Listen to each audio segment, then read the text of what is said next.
last time we did a C10, it was Dwayne's. And when I went to start plumbing this, I called Dwayne and I was drawing pictures and we were writing stuff down and talking, and I needed this and I needed that and blah, blah, blah. And I happened across this Evil Energy complete LS swap kit, and it comes with 25 feet of their braided hose for fuel line. I'm not sure of the pressure it can take, but it's a lot. It's like 1200 psi or something crazy like that. So you have 25 feet of black braided hose. Then they give you this fuel filter regulator. It's 4 LS's. It's, you know, or feed in from the tank and your return. So this is supply and return, and then supply to the motor out of this side. So it just mounts like this, and we'll put it up in the frame somewhere where it's kind of easy to get to, but out of the way also. So what the cool part is, you know, as you can see, all of these fittings come with it. So we needed -6 to National Pipe Thread, so we can come out of our tank. Well, it's there. You go to buy that, about $8 a piece. So it comes with it, and there's 2 of them.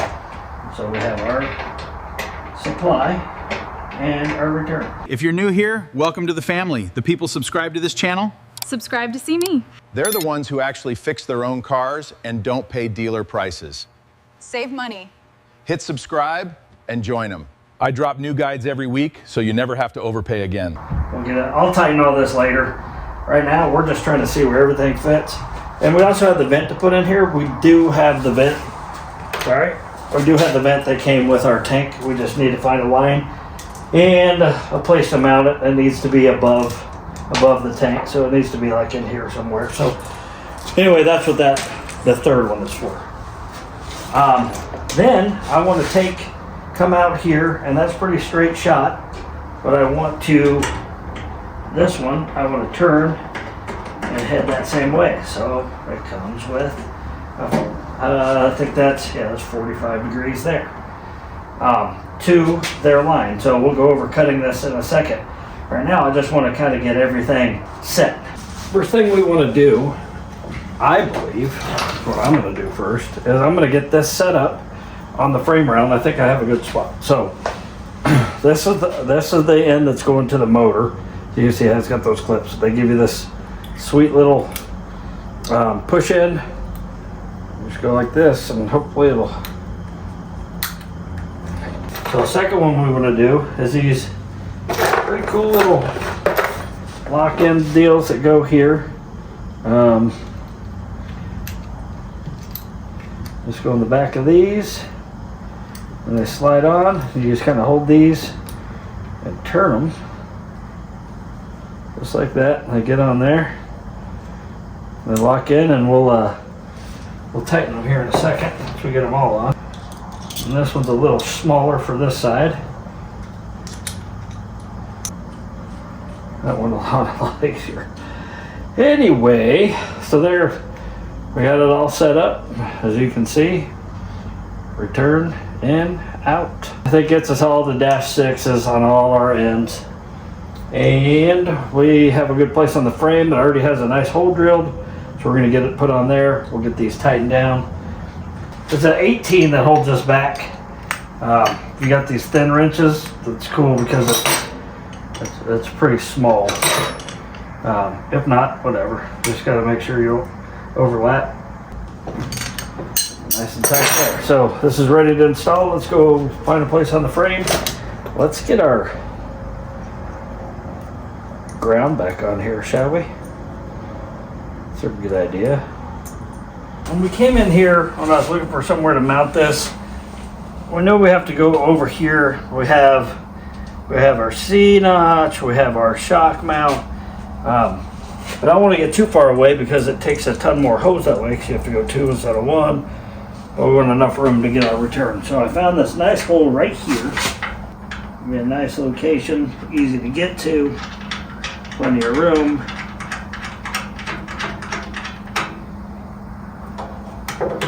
And we can bend this up too when we get it mounted in here, so it's perfect. It lets us run all of our lines inside here. Then we'll figure out a way to get them all tucked in there nicely with some brackets. I think we're gonna start with our supply line. So here's the Evil Energy PTFE line. So we're gonna get that tape off. We're gonna get this braided hose peeled back ever so slightly. It's okay if you bend that hose back. I guess what I see, Evil Energy makes a tool that opens that back up when you do that, but my pick works just as good. So when you get this on here, you'll put this aluminum piece around the outside.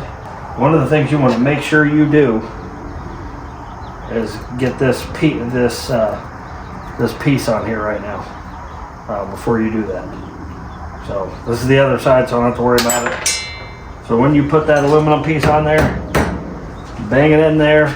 Now it's perfectly flat. You can see on the inside I have my mount in here, so this slides right in there, and get that in there, and then we'll slide this up. Don't forget that aluminum thing. That's what makes this all kind of work. So if you have AN wrenches or whatever, great. I don't. So these are 19, so you want to, in my opinion, get the tightest fitting wrench. Some guys use adjustable wrenches, whatever. We have a hose matched to our -6. I went through and I marked what all this stuff was because it's on the back. So this is gonna go here. I got this connected here. That was the one we just did. I tightened it onto this. I am going to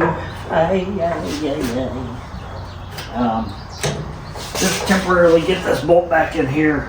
I just want to make sure it's in the right location.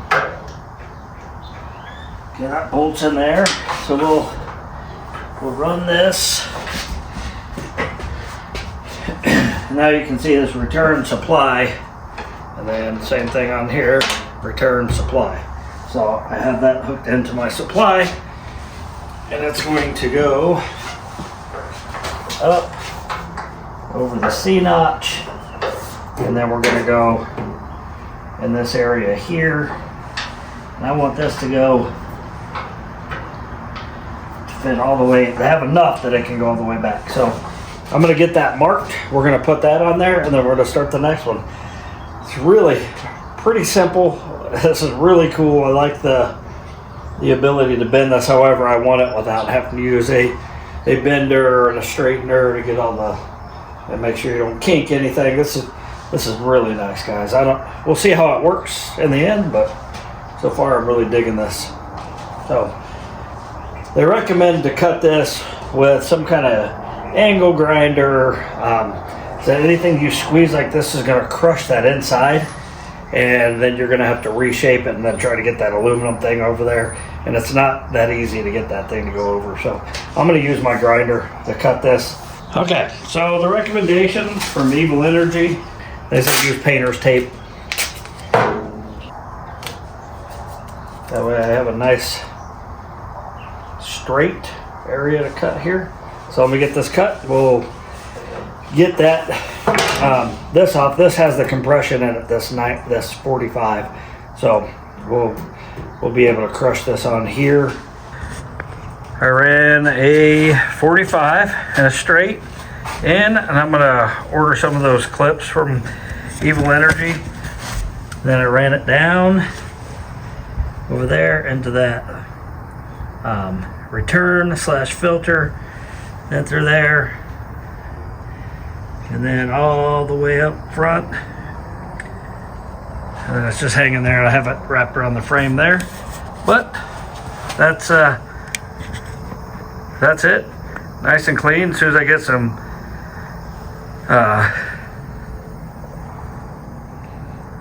clamps and such on there, that should be really nice. Right now we're going to mount this, and what they recommend is your vent needs to be as high or higher than the top of your filler neck, which ours sticks up about a ½ inch above the frame here. So my idea is I want to mount this in here somewhere. It's the highest part of the frame, keeps that nice and hidden under here, plus it gets us higher than that. So we need to make a bracket. All right, so we're gonna make our vent bracket out of our old whatchamajigger frame cut kit. What we're gonna start with is we are going to put this up on the frame like this, and then we're gonna drill a hole in this so this will sit exactly the same height as the height as the frame. I'm always getting in trouble with the words I speak. Anyway, so I took this, put these both here, marked, and that's where that line came from. So I'm gonna use the grinder, and I'm gonna make this the correct height. Yeah. So we'll just cut that off. We'll measure, see where our bolts hit, because I want to use my C10 bolts, so I don't have to drill new holes. So a little more work to do it that way, but we don't have a bunch of extra holes in our frame. Hope you enjoyed the super fast bracket making. So yeah, that works pretty good. It's higher than our fill tube right there, almost the highest part of the frame. Obviously, if I could have got it in here, it would have been a little higher, but I wanted to use that bolt, so that's the best. That's the best I'm gonna do right there. We got some clamps on order. It should be here today. Get these lines all clamped up and looking good, and yeah, I'm pretty happy with the way that turned out. I'm gonna go take this to the Krylon powder coater right now. And for my final trick, just kidding. So my bracket's all done drying now. Looks good. Went to O'Reilly's, picked up some fuel line. And I got 5 feet. I know I'm not gonna need it. And then the 4-pack of clamps. So I'm gonna go ahead and start working on getting this together. If I can remember how it all went, I almost just put it on upside down. Don't forget your O-ring. That's our setup for the time being. We'll go get that mounted. All right, guys, so I visited the struggle bus again. I got that in here. This thing was killing me softly. So I'm gonna get that fuel line back on there. And they say not to leave a P-trap on there. And you gotta really mess with this a little bit, because you don't leave that P-trap, but you also don't want to pinch your hose. That's about all I can get out of it right there. All right, people, now that we got our tank situated, we got our vent done, all that stuff's done, now we can permanently mount it. Any of this, a national pipe thread, PTFE, Teflon tape for those. Oh, that's it.